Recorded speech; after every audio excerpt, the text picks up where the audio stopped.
Hello folks, welcome to Chapter 3. This first part of Chapter 3, 3-1, is an overview of the cell and the organelles. And then subsequently, we'll go into the details of these organelles. It is your responsibility to just memorize all these organelles, like what the nucleus does, and the nucleolus within the nucleus, and the rough ER, and the smooth ER, and the mitochondria, and the Golgi. It's going to be your responsibility to sit down and commit those to memory. But I will go through and talk to you, so part of your memorization process will be listening to the videos, watching and hearing the videos. All right, the organelles inside the cells are classified into two separate classifications. They're called non-membranous organelles, and those organelles have no phospholipid bilayer around them, versus membranous organelles, which are composed of phospholipid bilayers. Now, as usual in the sciences, there's something in between.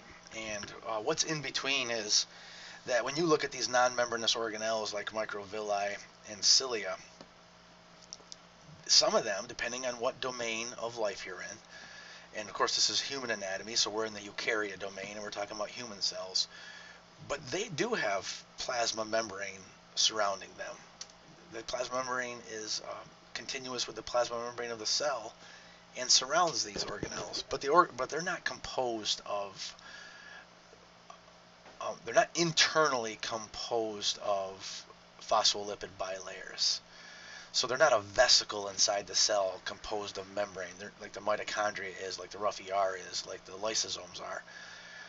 So we call microvilli and cilia non-membranous because their membrane is actually the plasma membrane of the cell.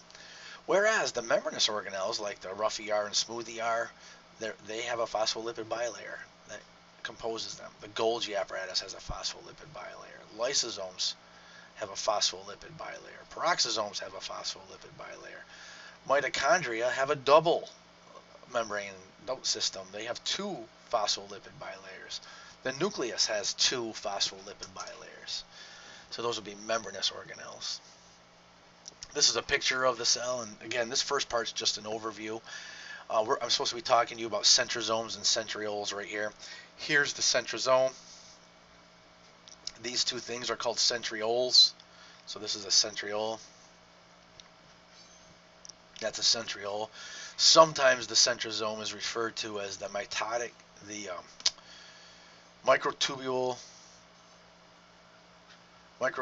organizing center. Sorry. So microtubule MT, microtubule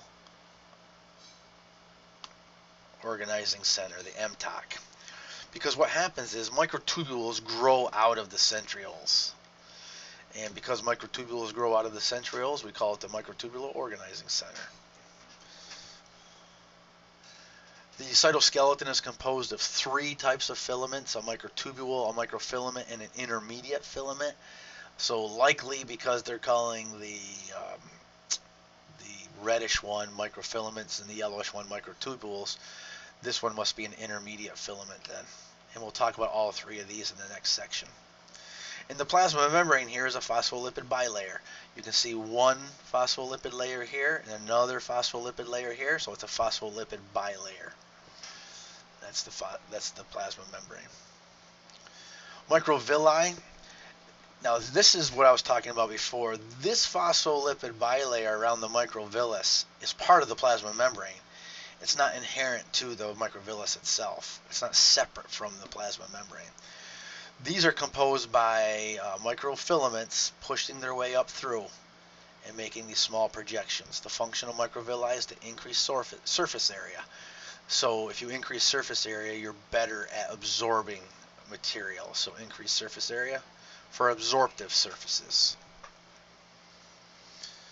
Cilia are similar to microvilli, but they're longer, and they look like microvilli, but they're longer. But their function isn't to increase surface area. Their function is for motility, to move the cell or to move things past the cell. Similar to cilia are flagella, but the difference is usually a cell only has one flagellum, whereas usually a human cell only has one flagellum, if it has any. And if it has cilia, it has many. Now, only one human cell actually has a flagellum, and that's the sperm. Proteasomes are little protein, little hollow cylinders that degrade proteins. So proteasomes are non-membranous organelles, and they're used to degrade proteins. So they're little trash cans. Ribosomes are the workbench of protein synthesis, and they're non-membranous. Even when the ribosomes are attached to the rough ER, which itself is membranous, ribosomes themselves are non-membranous. But sometimes they do attach to the rough ER, and that's where protein synthesis would then occur. The Golgi apparatus is a membranous structure. It modifies and packages proteins. The mitochondria is a double membrane structure. You can see the outer membrane here and the inner membrane there. And it makes 95% of your ATP. It's the powerhouse of the cell. The ER comes in two flavors. There's a smooth ER that synthesizes lipids and detoxifies.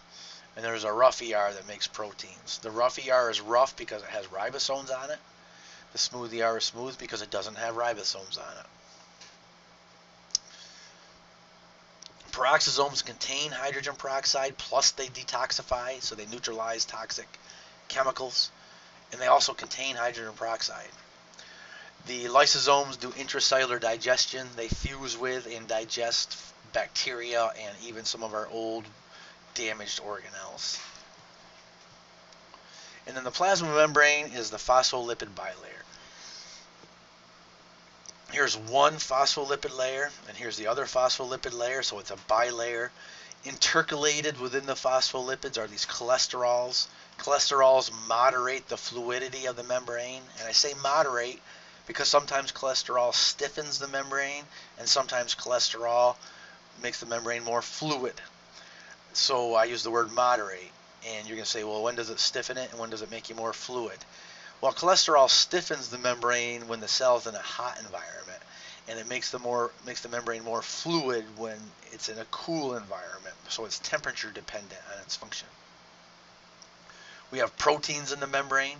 Some proteins like this one are peripheral proteins. They're not actually in the membrane, whereas proteins like this one are integral proteins. They're embedded in the membrane. And you could have an integral protein that only goes partway through.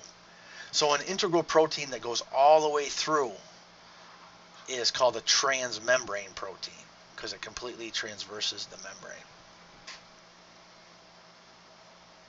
And then we have this little animation here where you can click on the cholesterol and look at it like that. You can click on the protein and it can tell you what kind of channels or transporters or enzymes or cell identities, receptors. So you can click on the proteins. All right, so you could even click on the cell identity markers and read about them. You can click on the enzymes and transporters and channels. You can click on the cytosol. Oh, you can't click on the cytosol. It just tells you what. But you can click on the different proteins. Can you click on the cell junctions? No, you can't click on the cell junctions. All right, so this will just show you, that'll show you different parts of the cell. Now, there are 6 major functions of the proteins in the membrane, and you can see them here. One is transport. One is sometimes the proteins are enzymes. Another one is sometimes they